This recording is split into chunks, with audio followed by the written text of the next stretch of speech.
Executive data storytelling, run rate versus forecast phrasing. Welcome! In this micro lesson, we'll clarify run rate and forecast so you can brief executives with crisp, risk-aware insights. Leaders want a quick read on where things stand and what could change. Think of run rate as today's current pace projected forward. No heroics, just momentum extended.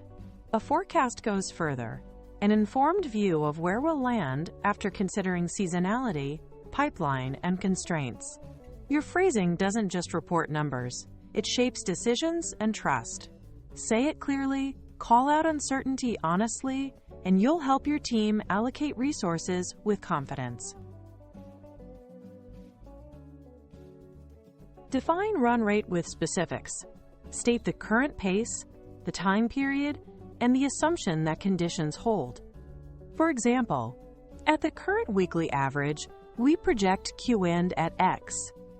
Anchor it to a baseline or target so leaders see context. X versus goal Y. Flag sensitivity to key levers like volume or price.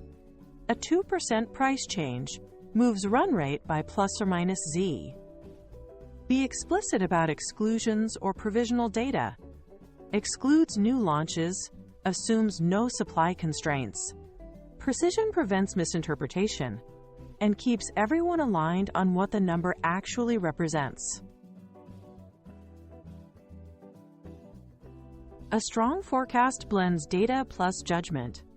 Combine recent performance, seasonality, pipeline quality, and known constraints like capacity or hiring. Explain the drivers in plain terms and state your confidence level so executives know how much to lean on it.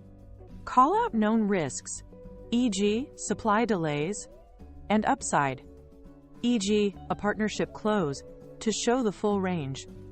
Finally, link to actions already in motion, pricing tests, campaigns, or staffing moves, so your forecast reflects what the team is actually doing, not wishful thinking. Keep a neutral tone. Lead with facts before feelings. Contrast current versus goal without blame. We are at X. Target is Y. Gap is Z. Use ranges, not single-point certainties, to acknowledge variability, A/B depending on conversion. Invite mitigation with if-then phrasing.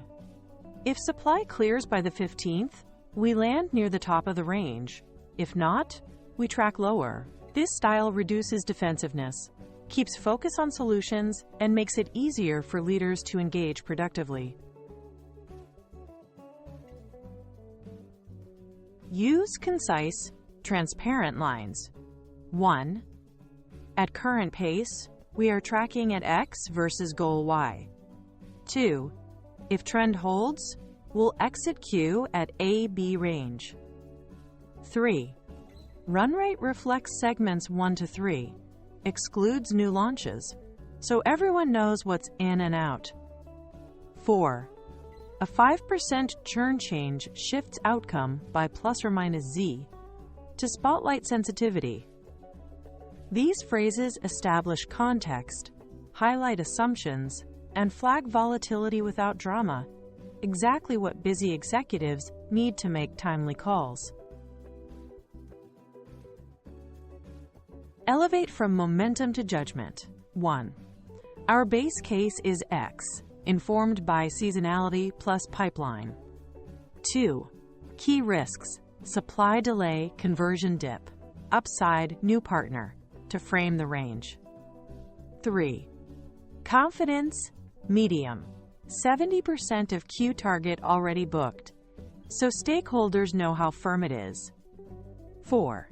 If hiring slips 2 weeks, forecast moves to A/B. Linking outcomes to operational realities. These lines make assumptions explicit and invite targeted decisions that improve the landing. Design for speed.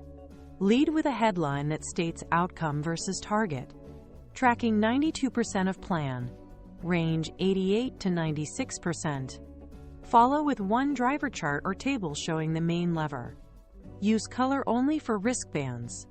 Green/amber/red, not decoration. Keep numbers comparable and time-boxed. Same units, same periods, clear cutoffs. This structure helps leaders grasp the situation in seconds and immediately see where to focus attention. End with momentum. List 1 to 3 mitigation steps with clear owners. Pricing test, Anna. Pipeline cleanup, Ravi. Expedite, P.O. Luis. Clarify decisions needed and by when. Approve discount guardrails by Tuesday. Set the next checkpoint to reduce uncertainty.